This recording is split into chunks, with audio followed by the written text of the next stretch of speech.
Good morning बच्चों आज एक बहुत ही इंपॉर्टेंट टॉपिक लेके आए हैं न्यूक्लियाई पे सीईटी एग्जाम के लिए। क्लियर है? अपनी कॉपी निकालो और जल्दी से हेडिंग डालो न्यूक्लियाई। इंपॉर्टेंट टॉपिक है क्योंकि मैंने एटम का इंपॉर्टेंट टॉपिक बताया था इससे पहले लेक्चर में। आज न्यूक्लियाई का बता रहा हूँ। एक यूनिट में से एक ही टॉपिक करवाऊंगा, 100% उसी में से आएगा। क्लियर है? तो एक ये हेडिंग डालो न्यूक्लियाई बच्चों। चलो स्टार्ट करते हैं न्यूक्लियाई।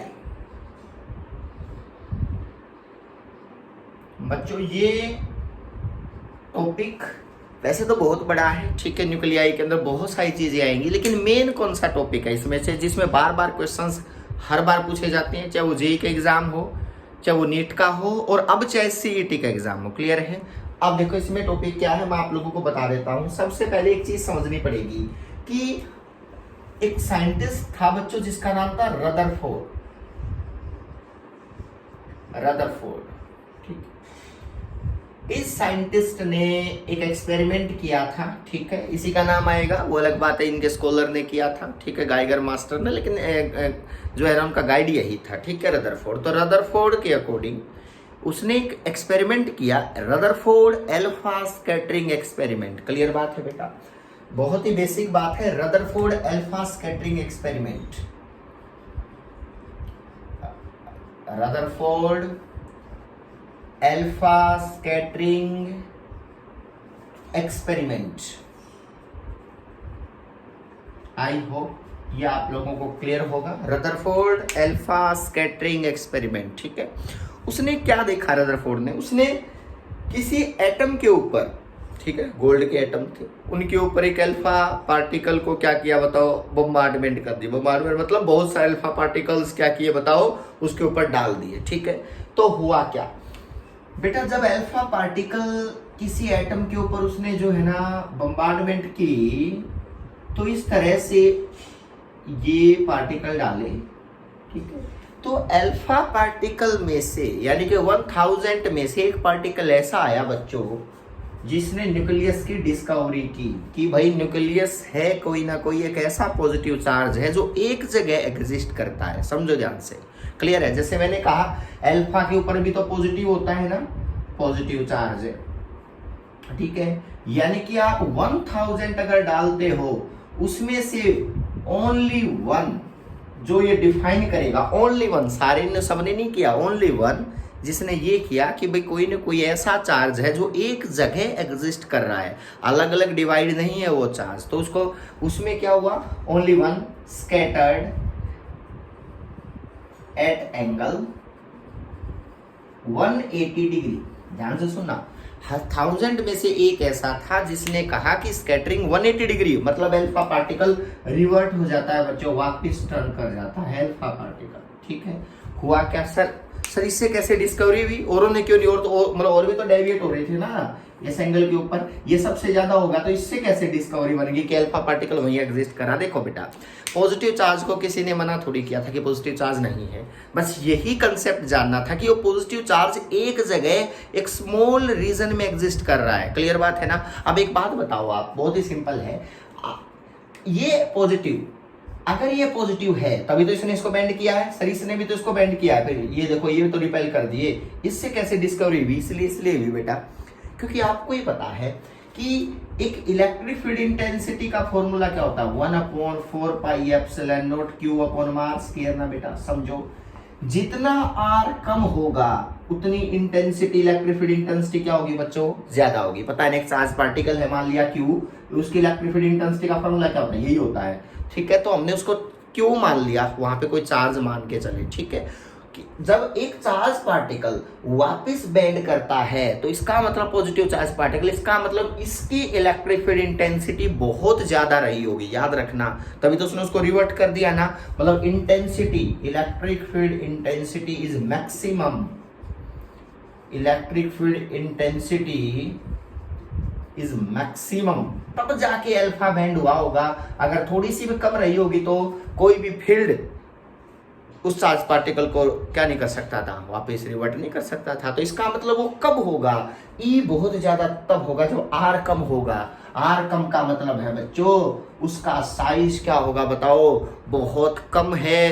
तब इसका मतलब जो न्यूक्लियस की डिस्कवरी यही बताती है कि कोई ना कोई एक ऐसा पॉजिटिव चार्ज है बच्चों जो बहुत स्मॉल रीजन में एग्जिस्ट कर रहा है। क्लियर बात है, क्योंकि उसका आर कम होगा तभी तो ई ज्यादा है, और जब ई ज्यादा होगी तभी तो इस अल्फा पार्टिकल मतलब इसका जो इलेक्ट्रिक फील्ड है क्या करेगा बताओ, इस अल्फा पार्टिकल को क्या करेगा बताओ, रिवर्ट करेगा 180 डिग्री पे। तो इसका मतलब जो स्मॉल रीजन वाला कंसेप्ट आया ना वो सिर्फ 100,000 में से 1 अल्फा स्कैटरिंग जो रिवर्ट वापिस चला गया था, यही सरप्राइज था रदरफोर्ड के लिए बहुत बड़ा कि भाई एक जगह कन्फाइंड है कोई पॉजिटिव चार्ज, उसको बोल दिया न्यूक्लियस। क्लियर है बेटा।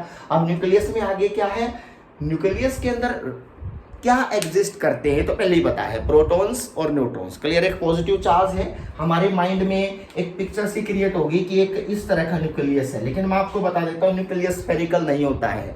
न्यूक्लियस की शेप कोई शार्प बाउंड्री होती नहीं है कि ये न्यूक्लियस बन गया। क्लियर है ना, एक बाउंड्री कहीं से तो आगे निकला होता है कहीं से पीछे, तो आप लोगों को ऐसा लगेगा कि, लेकिन हम न्यूक्लियस को दिखाते कैसा, स्फेरिकल मान के चलते हैं। क्लियर, लेकिन स्फेरिकल होता नहीं है। चलो अगला पॉइंट, अगर मैं कहूँ बच्चों न्यूक्लियस की रेडियस आर है जिसके अंदर प्रोटॉन्स एग्जिस्ट करते हैं और न्यूट्रॉन्स एग्जिस्ट करते हैं, तो मान चुके होंगे आप लोग, एक प्रोटॉन, इतना तो पढ़ चुके हैं आप लोग, प्रोटॉन न्यूट्रॉन बहुत सारे, ठीक है। जैसे जैसे न्यूक्लियस बढ़ता जाएगा, मतलब जैसे जैसे कोई भी एटम है, जैसे कोई एटम रैंडम ले लिया A/Z, ये उसका एटॉमिक नंबर ऑफ प्रोटॉन्स, ये उसका mass number of proton plus neutron, ठीक है। मतलब जितना ज्यादा ए होगा वहां पे न्यूट्रॉन का नंबर प्रोटॉन से क्या मिलेगा, थोड़ा सा ज्यादा मिलेगा। क्लियर है। अगर मैं आप लोगों से बात करूं ना कि भाई एक ग्राफ बनाना है number of neutron versus number of proton का, ठीक है, तो होगा क्या, जैसे एक थोड़ा सा तो स्ट्रेट चलेगा, उसके बाद में ना ऊपर ऐसे डेविएट हो जाएगा थोड़ा सा, मतलब आपको पता जाना तो स्ट्रेट चाहिए था बच्चों। हम मानते हैं प्रोटॉन न्यूट्रॉन बराबर होते हैं, लेकिन हम ये मानते तो प्रोटॉन न्यूट्रॉन इक्वलेट होते तो, लेकिन नहीं, जैसे जैसे क्या होगा बताओ, साइज बढ़ता जाएगा वैसे वैसे न्यूट्रॉन की साइड क्या होता जाएगा बताओ, शिफ्ट होता जाएगा। तो न्यूट्रॉन्स ग्रेटर देन क्या होते हैं, प्रोटॉन्स फॉर हैवी न्यूक्लियाई, ठीक है, ये बात आप लोगों को क्लियर होगी। अगला क्या है, अगला है कि सर इसमें जो इंपॉर्टेंट, हम तो सीईटी के रिगार्डिंग बात कर रहे हैं, ठीक है, तो है क्या, मान लिया बच्चों उसकी रेडियस आर है, तो जैसे जैसे हैवी न्यूक्लियस होता जाएगा ना वैसे वैसे इसका साइज भी क्या होता जाएगा बताओ, बढ़ता जाएगा। यानी कि आपको एक क्लियर होना चाहिए कि इसकी जो रेडियस है आर बच्चों, वो रेडियस किस पे डिपेंड करती है, नंबर ऑफ प्रोटॉन्स और नंबर ऑफ न्यूट्रॉन्स। क्लियर है ना बेटा, क्योंकि जितने प्रोटॉन न्यूट्रॉन्स ज्यादा होंगे उतना न्यूक्लियस क्या होगा, वहां रहने के लिए जगह क्या चाहिएगी, बड़ी चाहिएगी, तो इसका मतलब वहां पे उसका साइज बढ़ता जाएगा। ये हम मान के चलते हैं कि इसकी जो वॉल्यूम होगी बच्चों, वो वॉल्यूम क्या है 4/3 πr³, वो ए पे डिपेंड करेगी, यानी कि number of proton plus number of neutron पे, न्यूक्लियस की वॉल्यूम बेटा, ठीक है। तो आपको क्लियर होगा R3 प्रोपोर्शनल टू ए, क्योंकि 4/3 भी तो कांस्टेंट ही है, तो इसको हम क्यों माने, इसको भी प्रोपोर्शनल में ले जाएं, क्या फर्क पड़ता है, जब कांस्टेंट मानना ही है, ठीक है।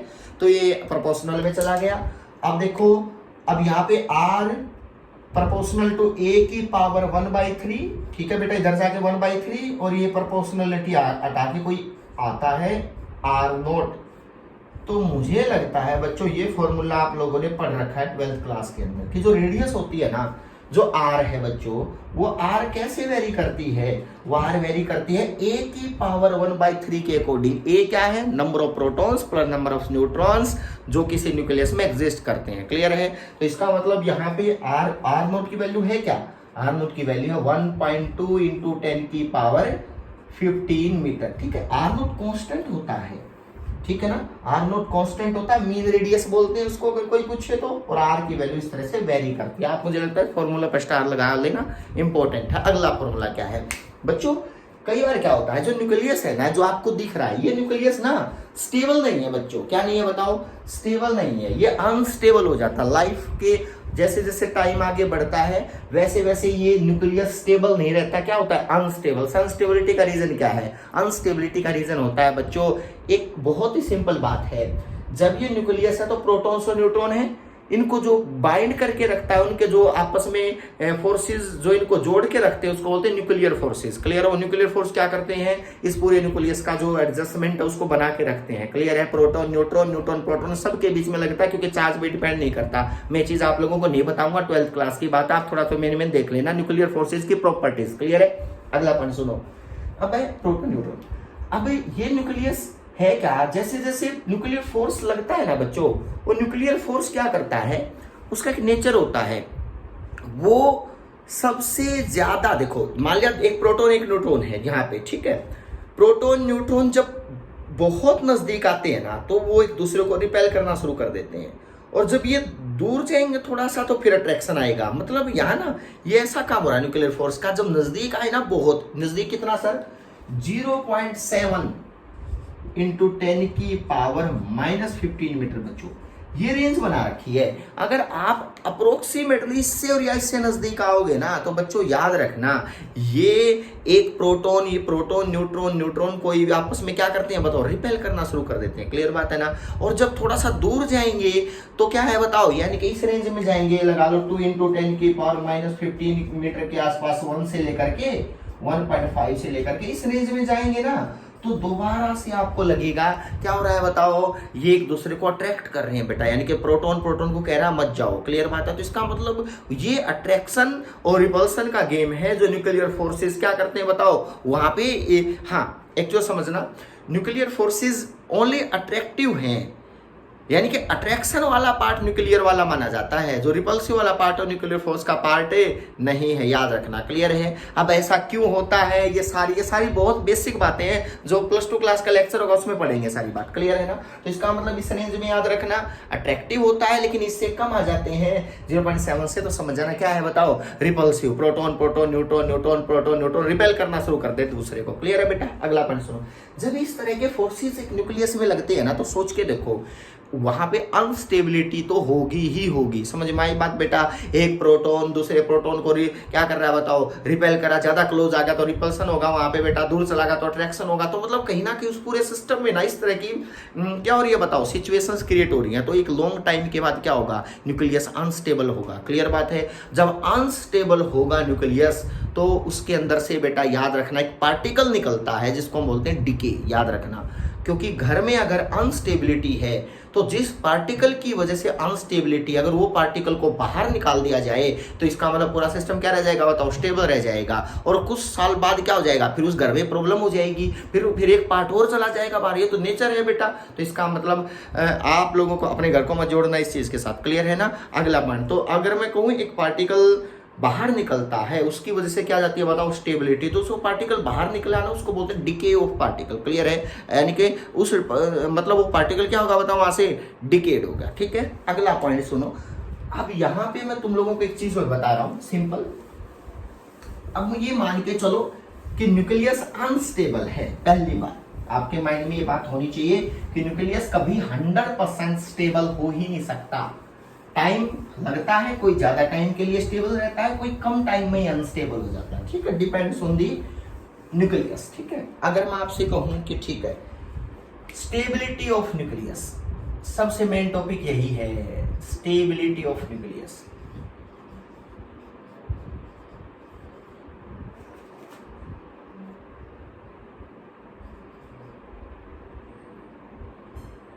ठीक है? ठीक है बेटा?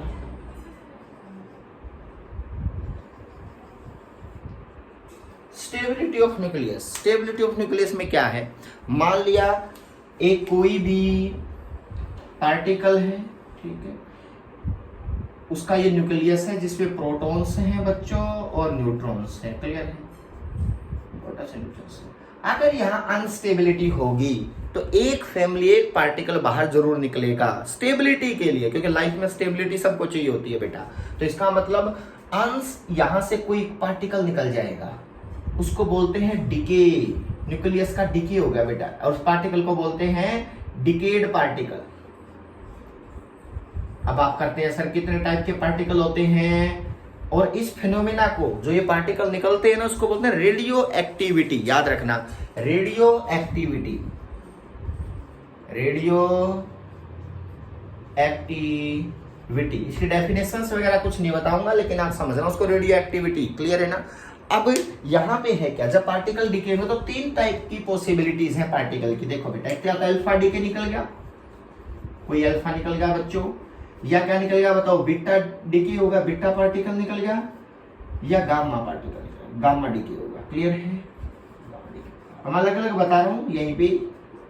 अल्फा का मतलब क्या है, अगर कोई अल्फा पार्टिकल डिके होता है किसी न्यूक्लियस में से स्टेबिलिटी पाने के लिए, तो इसका मतलब अल्फा पार्टिकल में क्या होगा, रिमेंबर अल्फा पार्टिकल की ये खास बात होती है बच्चों, वो जब जाएगा ना तो इस न्यूक्लियस में से मास नंबर में से तो 4 को डिक्रीज कर जाएगा और एटॉमिक नंबर में से 2 को डिक्रीज करेगा। क्लियर है। मास नंबर में से 4 को घटा के जाएगा अगले में से, और एटॉमिक नंबर को 2 का माइनस करके जाएगा। क्लियर है, निकल गया घर से। अगला बीटा दो, बीटा बेटा कितने होते हैं, बेटा होते हैं 3 टाइप के। एक तो होता है बीटा माइनस, एक बीटा प्लस, एक electron capture, electron capture. Clear है। बीटा माइनस क्या होता है, ये भी एक पार्टिकल है। इन सब में ना एटॉमिक नंबर में 1 में बदलाव आएगा, याद रखना। इन सब में एटॉमिक नंबर में 1 में बदलाव आएगा। Clear. Only atomic number change bye 1। किसी में डिक्रीज होगा, किसी में इंक्रीज होगा, याद रखना। मैं बताऊंगा किसी में डिक्रीज, लेकिन atomic number change bye 1, change bye 1। Z जिसको हम कह रहे हैं, जेड कहा गया, जेड लिख लो यार, एक्स ए जेड। तो जेड में ओनली 1 का डिफरेंस आएगा, तो भी चेंज बाय 1। ठीक है। और इसमें से क्या आएगा, मास नंबर चेंज होगा 4 से, और एटॉमिक नंबर चेंज होगा किससे बताओ, जेड जिसको हम कह रहे हैं ए है, और जेड किससे चेंज होगा बताओ, 2 से। अगर ये निकल गया तो क्लियर है। और जो गामा होता है ना बच्चों, गामा एटॉमिक या मास नंबर में कोई बदलाव नहीं लेके आता। No change in atomic and mass number, no change in atomic and mass number. सब फिर निकलता क्या है, ये गामा पार्टिकल बोला आपने, ये होता है जब कोई डिके ये हो जाते हैं ना, ये डिके हो जाए पहले, मान लिया ये डिके हो जाए। क्लियर है। ये जब ये जल्दी किसी टाइम पे निकलेंगे ना, एकदम निकल गया अल्फा, तो वो घर एकदम स्टेबल थोड़ी होगा बच्चों। क्लियर है ना। जब कोई फैमिली मेंबर इतने सालों से वहां रह रहा है और वो हम कहीं को निकल गया वहां से, तो वो क्या होगा बताओ, अनस्टेबल कुछ टाइम तो रहेगा बेटा। क्लियर है। तो मतलब वो उस टाइम इंटरवल में एक पार्टिकल और निकालेगा, एक रेडिएशन और निकालेगा, जिसको बोलते हैं गामा डीके। याद रखना, पार्टिकल वही है, उसमें से कुछ माइनस नहीं होगा, लेकिन उस टाइम जो कोई पार्टिकल अल्फा बीटा निकल जाए तो अनस्टेबल रहता है। तो स्टेबिलिटी पाने के लिए क्या करता है बच्चों, वहां पे एक पार्टिकल एक रेडिएशंस और निकाल देता है, जिसको बोलते हैं गामा डीके होगा। क्लियर है। यानी कि सिर्फ डी एक्साइटेशन ऑफ न्यूक्लियस और कुछ नहीं है, समझ में आई बात। यानी कि डी एक्साइटेशन ऑफ न्यूक्लियस लिख भी लो, गामा की जगह पे D excitation of nucleus, D excitation of ए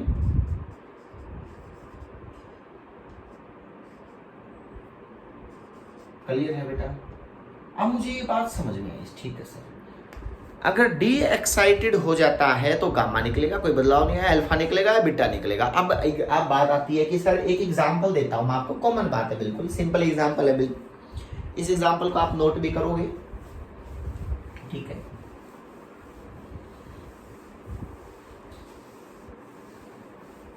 देखो, मान लिया आपसे पूछे कि कोई पार्टिकल था ए, ठीक है, वो अल्फा डीके हो गया उसके अंदर से, और वो A1 में कन्वर्ट हो गया, ठीक है। एक बीटा माइनस डीके हो गया और वो A2 में चला गया।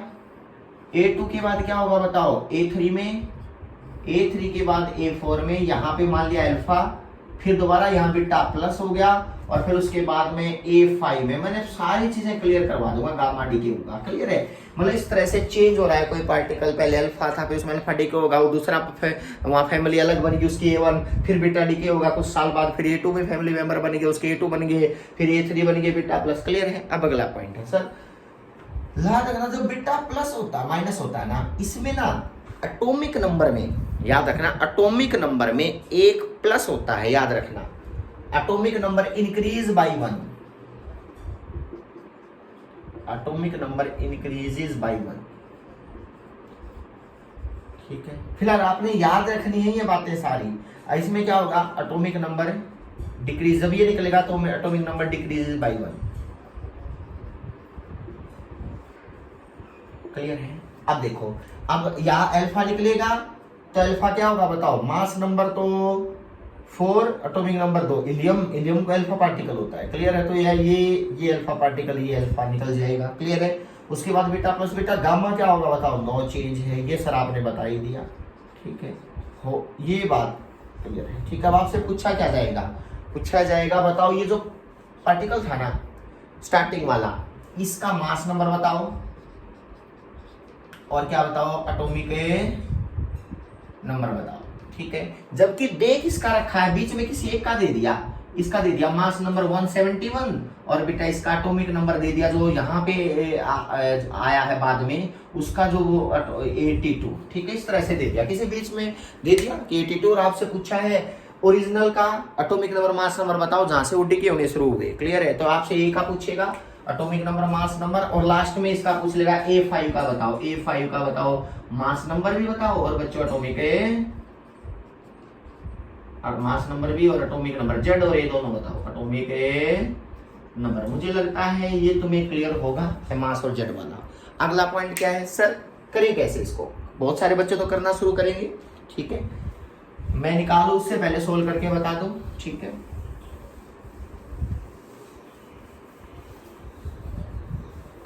बच्चों अगर मैं इसका ओरिजिनल का बताना है मास एटॉमिक नंबर और A5 का लास्ट वाले का बताना है, बीच में किसी एक का दे दिया कि एक इस स्टेज वाले का मास नंबर 171 एटॉमिक नंबर 82 है। ठीक है, अब करेंगे कैसे, जैसे मान लिया बच्चे इसका x मान लिया, ये कोई भी पार्टिकल x है, A है ये। ठीक है, इसका एटॉमिक नंबर तो A है, मास नंबर क्या है बताओ, Z है। यहां से शुरू हुआ, आगे A1 गया, अल्फा डिके हुआ ना, तो इसका मतलब जो ये पार्टिकल है, ये पार्टिकल A में से तो 4 माइनस होगा क्योंकि अल्फा चला गया, और Z में से 2 माइनस होगा। चेक कर लो, मैंने यही बताया था। क्लियर है बेटा?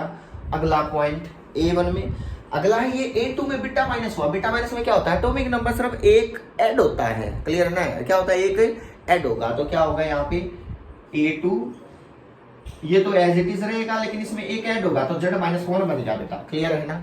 अगला स्टेप चलते चलो, उसके बाद एक अल्फा और निकल गया, A2 के बाद एक अल्फा और निकलेगा तो A3 A-8 हो गया क्योंकि 4 तो पहले था ना, और इसमें से 2 घटाओगे तो Z -3 हो गया। क्लियर है? आगे चलो, A4 बीटा प्लस, तो A4 क्या होगा, बीटा प्लस, तो बीटा प्लस में क्या होगा बताओ जल्दी से।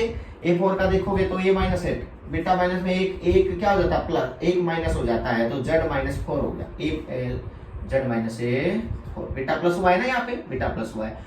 उसके बाद गामा में कोई बदलाव नहीं है, सेम है, A-8 और Z -4। मुझे लगता है ये आप लोग आराम से इसको कर लोगे। अल्फा बीटा गामा बताया क्या क्या नंबर में को क्या क्या बदलाव आएगा, alpha decay beta decay gamma, सब अनस्टेबल न्यूक्लियाई को स्टेबल करने वाले पार्टिकल है। क्लियर है? जो पार्टिकल में, जो न्यूक्लियस में से डीके हो रही है। बात समझ में आई? अब बहुत सिंपल है, इसका दे रखा है ए, देखो ये A2 का दे रखा है, A2 क्या है, A-4, देखो ये -4 बनाया ना, तो ये 171 दे दिया। ठीक है, और Z -1 कितने दे रखा है, Z -1 क्या, 82। ठीक है, तो क्योंकि यहाँ पे उसका मास नंबर A-4 है ना, और यहाँ पे क्या Z -1 है, इनका दे दिया बेटा, 171 है, 82 है, दे रखा है एग्जाम में, तो A-4 हो गया 175। Z क्या होगा, Z होगा बच्चों 83। मुझे लगता है ये आप लोगों को अपने माइंड में सेट होगा, Z आ गया, आ गया Z। अब ओरिजिनल का तो यही आ गया, A और Z, ये तो ओरिजिनल की बात आ गई जो ये पूछा गया था, फर्स्ट आंसर है। सेकंड सुनो, ये किसका पूछा है, A5 का। देखो A5 का क्या है, A-8, मतलब A-8, A निकल गया ना 175, तो इसका मतलब क्या होगा, इसका होगा A5 का होगा बच्चों A-175 -8 कितना होगा, 160 बताओ 7। ठीक है, उसके बाद है इसका Z क्या होगा, 5 वाले का इसका Z क्या होगा, Z -4, Z कितना लिख रहा है, 83 निकल गया, इसमें से 4 माइनस करो 70। बेटा ये आंसर है आप लोगों के। क्लियर है? ये ओरिजिनल का ये देके चले, इसका मतलब और बाहर का किसी एक बीच का दे रखा होगा। मुझे लगता है ये चीज तुम लोगों को अपने माइंड में क्लियर होगी। अगला पॉइंट सुनो, अगला क्या है बच्चों, अगला पॉइंट है कि अगर मान लिया ये न्यूक्लियस अनस्टेबल है और स्टेबल होना चाह रहा है तो डिके ही होंगे क्या? जरूरी नहीं है, ठीक है।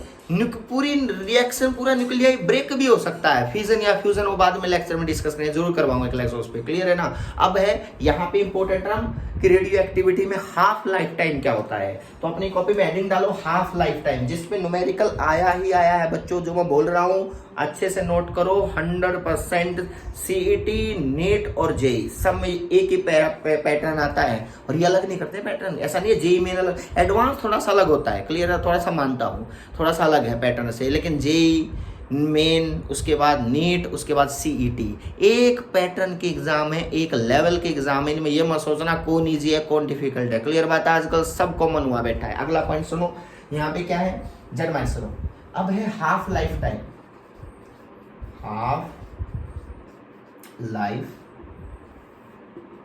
टाइम, क्लियर है बेटा। हाफ लाइफ टाइम क्या होता है, मान लिया बच्चों आपके मॉलिक्यूल में बहुत सारे एटम्स हैं, मान लिया ये एटम्स हैं, उनके अंदर न्यूक्लियस भी है, मान लिया ये एटम्स हैं, ठीक है,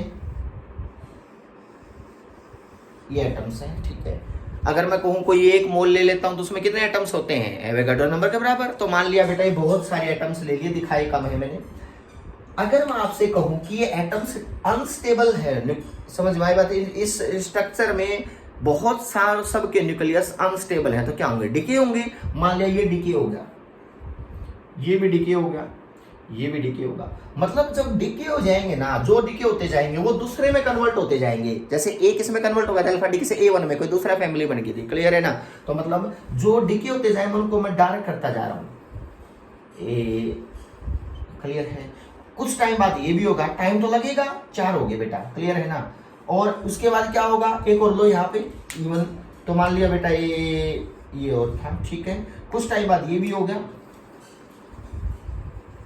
देखो कितने डिके हो गए, टाइम बढ़ रहा है तो उनके न्यूक्लियस डिके हो गए, इस एटम का भी न्यूक्लियस डिके होगा, कुछ अल्फा बीटा गामा निकल गया, इसमें से भी, इसमें से भी, इसमें से भी, इसमें, क्लियर है ना। देखो बच गए कितने, 5 हो भी 5 गए, तो इनको जो होने में टाइम लगेगा उसको बोलते हैं हाफ लाइफ टाइम, याद रखना है, यानी कि half of the atoms decay हो जाएं स्टेबिलिटी के लिए, क्लियर है ना, तो उसको क्या बोलेंगे, वो उसका क्या है, हाफ लाइफ टाइम, क्लियर बात है। यानी कि half of the atom will decay, definition लिखवाऊंगा, half of the atom decay,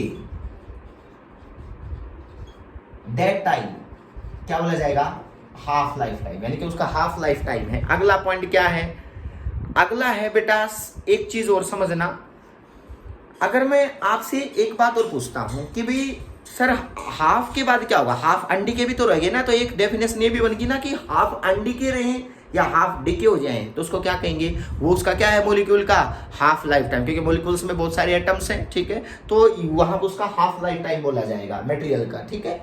अगला पॉइंट क्या है, अगला पॉइंट है कि सर इस हाफ लाइफ टाइम में जो एटम्स डिके होंगे वो बाहर चले जाएंगे क्या, नो, एटम तो वही रहेंगे, उनमें से तो कोई पार्टिकल चला गया, तो यहाँ आपसे पूछे बताओ हाफ लाइफ टाइम बाद कितने एटम बचे, ऑप्शन है 5 या 10, क्या कहोगे, 5, ये गए थोड़ी हैं, कन्वर्ट हुए, तो कितने आंसर है, 10, मतलब पहले भी 10 थे, पहले बाद में भी 10, मतलब 5 किसी और में कन्वर्ट हो गए, ए था वो A1 बन चुके, क्लियर है ना। तो इसका मतलब एटम तो 10 ही रहेंगे, हाफ लाइफ बाद भी नंबर ऑफ एटम्स के नंबर में कोई फर्क नहीं पड़ेगा, हाँ हाफ एक जैसे और हाफ एक जैसे, क्लियर है ना बेटा, मतलब अलग टाइप के जो डिके होने के बाद। अगला पॉइंट, अगला है सर हाफ लाइफ टाइम में है क्या, एक चीज समझना, जैसे जैसे ये डिके होंगे ना बच्चों, बहुत इंपॉर्टेंट चीज बता रहा हूं, यहां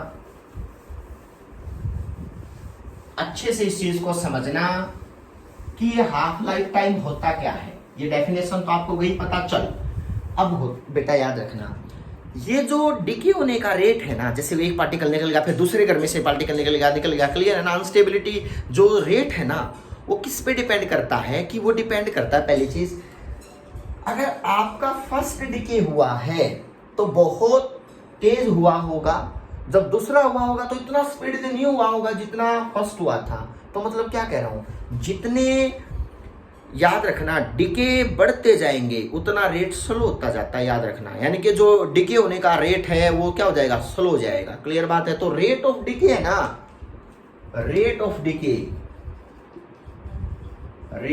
डिके वो डायरेक्टली प्रोपोर्शनल है उस टाइम पे अनडिकेड कितने हैं, यानी कि डायरेक्टली प्रोपोर्शनल टू अनडिकेड, एक ही बात है ना, अनडिकेड एटम निकली आई। मुझे लगता है ये बात समझ में आई होगी। मतलब मतलब अगर मैं कहूँ एक हुआ है, ये तो एक जैसे थे ना, ऐसे ही थे ना ये सारे, एक हुआ है तो बहुत तेजी से हुआ, उसके बाद ये हुआ होगा तो इससे स्लो, क्योंकि अनडिकेड घट गए। देखो 1 2 3 4 5 6 8 बचे, जब ये हो जाएगा तो 6 ही बचे, ये हो जाएगा तो 5, तो इसका मतलब स्लो होते होते लास्ट वाला तो जल्दी से डिके होके ही नहीं देगा। समझ में आई बात? इसका मतलब ये रेट है ना, अनडिकेड कितने हैं वहां, उसके डायरेक्टली प्रोपोर्शनल है। क्लियर है? अगला पॉइंट क्या है? रेट ऑफ डिके होता है बच्चों dN/dt, डायरेक्टली प्रोपोर्शनल है n के। n को क्या मान लो बच्चों? n को मान लो किसी टाइम पे अनडिकेड बचे हुए। क्लियर है ना बेटा? तो n क्या है? n है undecayed atom at any time, undecayed atom at any time. इस बात को समझना पड़ेगा, अनडिकेड एटम उस टाइम कितने हैं वो डिसाइड करेगा कि उसमें डिके कितना जल्दी रेट आगे बढ़ रहा है, डिके होने वाला। तो इसका मतलब dN/dt is equal to n, और आपको पता है ये बात, dN/dt यहाँ प्रोपोर्शनलिटी कांस्टेंट आता है minus lambda n। Minus sign क्या दिखाता है कि जैसे जैसे रेट बढ़े, जैसे जैसे अनडिकेड घटते जाएंगे रेट स्लो होता जाता है। क्लियर है? तो इसका मतलब ये आपस में रेसिप्रोकली बात है, तो हम ये कहेंगे, इसलिए साइन क्या लगा देगा बताओ माइनस। तो लैम्डा को बोलते हैं डिके कांस्टेंट है बच्चों, क्या बोलते हैं? Decay constant. ये क्वेश्चन जानी पहचानी है तुम लोगों की। क्लियर है? तो dN/dt बाई में n is equal to minus lambda dt, और आपको पता है इंटीग्रेशन करते हैं नंबर में, तो मान लिया n नोट स्टार्टिंग में अनडिकेड n नोट है। क्लियर है ना? कुछ टाइम बाद कितने हो गए अनडिकेड n, ठीक है, घट के n रह गए, पहले n नोट थे। What is n note? है इनिशियली अनडिकेड, सारे तो उस टाइम पे तो इनिशियली अनडिकेड है। n क्या है? डिके होने के बाद ऐसे डिके होते होते टी टाइम बाद कितने अनडिकेड रह गए बेटा? तो मतलब undecayed at time T, at time है टी, तो नंबर की यूनिट क्या हो गया? n नोट से n, और टाइम क्या होगा? 0 से t, क्योंकि t पे n बचे हैं, 0 टाइम था जब n नोट के n नोट अनडिकेड थे। क्लियर है? इस इक्वेशन को आप सोल्व करोगे ना, मैं कोई सोल्व नहीं करवा रहा हूं, डायरेक्ट लिख रहा हूं, इसका रिजल्ट आएगा n नोट e की पावर माइनस लैम्डा टी। आप आराम से इसको सोल्व कर लेना, ये रिजल्ट, इस इक्वेशन का सॉल्यूशन यही है, n is equal to n naught e की पावर माइनस लैम्डा टी। इस पे न्यूमेरिकल आने के चांस हैं बच्चों, याद रखना। क्लियर है? इस पे न्यूमेरिकल आने के चांस हैं। अगला पॉइंट सुनो, अगला क्या है बच्चों? अगर मान लिया मैं आप लोगों से एक बात पूछूं इस इक्वेशन के थ्रू, ठीक है, ये रेडियो एक्टिविटी की इक्वेशन है, ठीक है, रेडियो एक्टिविटी की इक्वेशन का पूछे n नोट e की power minus lambda T, lambda D के कांस्टेंट है, कोई कांस्टेंट है। क्लियर है? अगर हाफ लाइफ लू, मान लिया half life time, first half life time, first n क्या होगा? n नोट बाई 2, ध्यान से सुनना, यानी कि अनडिकेड कितने हो गए हाफ लाइफ टाइम बाद? n नोट बाई 2, आप दे बताया था ना 5 हो जाएंगे, 5 बचेंगे, तो मतलब हाफ लाइफ टाइम बाद क्या होगा? n जो अनडिकेड हो गए वो n नोट बाई 2 बचे मिलेंगे, इनिशियल का था n नोट e की power minus lambda T, n naught से n नोट कैंसिल, तो आप इसको सोल्व करोगे ना, लैम्डा की वैल्यू आएगी 0.93 अपॉन t हाफ। बेटा ये भी इंपॉर्टेंट रिजल्ट है, लैम्डा और फर्स्ट हाफ, इसको सोल्व करना, मतलब दोनों साइड लोग फंक्शन लेना, लोग को ही खत्म हो जाएगा। तो मतलब मैं आप लोगों को ये +2 क्लास का टॉपिक नहीं है, अदरवाइज मैं सोल्व करवाता, मुझे डायरेक्ट रिजल्ट ज्यादा यूज करने। क्लियर है? 0.93 इंटू टी हाफ, ये रिजल्ट आ गया यहाँ पे, इसको याद रखना कि आप डी के कांस्टेंट में कर रिलेशन है 0.93 भी साथ हो गए। ठीक है, अगला क्या है?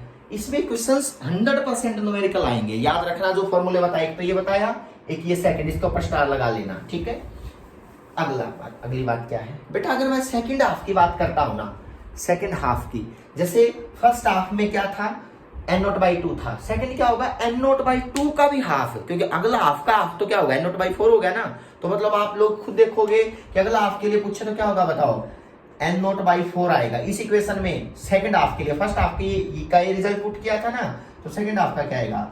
सेकंड हाफ का आएगा बच्चों n नोट बाई 4, लेकिन n नोट की जगह क्या होगा? n नोट बाई 2, क्योंकि n नोट बाई 2 तो आ चुके थे ना सेकंड हाफ से पहले, तो क्या होगा? e की power lambda second T half. Clear है ना बेटा? ये फर्स्ट टी हाफ था ना, और ये होगा second T half, 2 T half कर दिया बेटा, ये टी हाफ था यहाँ पे, पहला टी हाफ में क्या था n0/2, अगला टी आप लोगों को n0/4, लेकिन यहाँ n0 थे तो क्या होगा n0/2 उस टाइम इनिशियल एनडीके थे वहां पे, तो इसका मतलब n0 वहां पे n0/2 माने जाएंगे। क्लियर है, पता है चेन है वो तो, ठीक है। अगला है ये सोल्व करोगे 2 से 2, सॉरी टी हाफ 2 नहीं कैंसिल होगा, n0 से n0 कैंसिल, तो यहाँ सोल्व करोगे तो बेटा 1/2 इज इक्वल टू e की power minus lambda 2t half. Clear है, ये यहाँ पे सेकंड। थर्ड का क्या देखोगे, थर्ड हाफ लाइफ टाइम का इंपॉर्टेंट है। थर्ड हाफ का क्या लोगे, थर्ड हाफ टाइम अभी खुद बताओगे। थर्ड हाफ में क्या होगा, थर्ड हाफ में बस इतना होगा, n0/4 नहीं होगा, n0/8 होगा, मतलब ये तो इनिशियली अनडिकेट थे ना वहां पे, तो इसका भी हाफ हो जाएगा उस टाइम इंटरवल में। n0/8 यहाँ पे क्या होगा n0/4, कौन सा हाफ लग गया, थर्ड टी हाफ आ गया। ठीक है बेटा, इसका भी क्या आएगा 1/2 e की पावर लेमडा टी की पावर 3/2। एक सीरीज नहीं दिख रही आप लोगों को, देखो मैं आप लोगों को बता दूं सीरीज में फर्स्ट क्या है 1/2 e की पावर लेमडा टी हाफ, अगला है 1/2, क्लियर है। यहाँ पे क्या आएगा t की पावर लेमडा 2t हाफ, और यहाँ पे क्या आएगा 1/2 e की पावर लेमडा अपॉन क्या होगा बताओ 3t हाफ। ये बात समझ में आएगा। इस तरह से सीरीज आगे बढ़ रही है ना 1/2। इसका एक रिजल्ट है जो आप लोगों ने हमेशा याद रखना है, वो क्या है इसमें, हाँ ठीक है, इनिशियली n0/4 है, इसका रिजल्ट है जो आपने 1/2, ठीक है, t अपॉन t हाफ, ये बहुत इंपॉर्टेंट रिजल्ट है, इज इक्वल टू n/n0। इस रिजल्ट पे स्टार लगा लो, इस रिलेशन को आगे बढ़ाएंगे ना, सीरीज बनेगी, उस सीरीज से ये रिजल्ट आएगा। मैं आपको सीरीज बता रहा हूँ सिर्फ, ये रिजल्ट आएगा। क्लियर बात है ना बेटा, ये रिजल्ट आएगा 1/2 t गिवन टाइम अपॉन 1, क्योंकि देखो बेटा ये तो डबल ट्रिपल हो रहा है, आगे बढ़ेगी सीरीज, तो उसका हमने इसका जनरल रिजल्ट निकाल लिया n/n0 1/2 t upon t half. मतलब इस रिलेशन को आपने याद रखना है, सबसे इंपॉर्टेंट है। n क्या है, undecayed at time t, original t is equal to 0 पे undecay, t given time t half life time. Clear है, तो आपको ये और हाफ लाइफ टाइम ये होता है बच्चों, यहाँ से लैम्डा दे दे तो एक ये इक्वेशन जो आपस में जुड़ी है। तो मुझे लगता है एक तो इक्वेशन नंबर 1 और ये इक्वेशन नंबर 2 और ये इक्वेशन नंबर 3 बच्चों सबसे ये सबसे इंपॉर्टेंट है। t 1/2 t upon t half is equal to n upon n0। ये रिलेशन आपको किसी भी तरीके से पूछ सकता है, आपकी इसकी हेल्प लेगा, इसकी हेल्प लेगा, वो आप लोग देख लेना किस टॉपिक की हेल्प ले। क्लियर है ना। तो ये न्यूक्लियाई का मैंने थोड़ा सा इंपॉर्टेंट टॉपिक का, लेकिन न्यूक्लियाई का और टॉपिक डिस्कस करेंगे। लेकिन रेडियो एक्टिविटी में हाफ लाइफ टाइम क्या होता है इसके बारे में मैंने आप लोगों को डिस्कस कर दिया। क्लियर है, इन तीनों फॉर्मूले पर न्यूमेरिकल सोल्व करना, ठीक है, और मुझे बताना कि कौन कौन से न्यूमेरिकल्स आप लोगों ने चेक किए हैं और उसको मुझे रिवर्ट करना। क्लियर है, okay, thank you so much बच्चों, थैंक यू।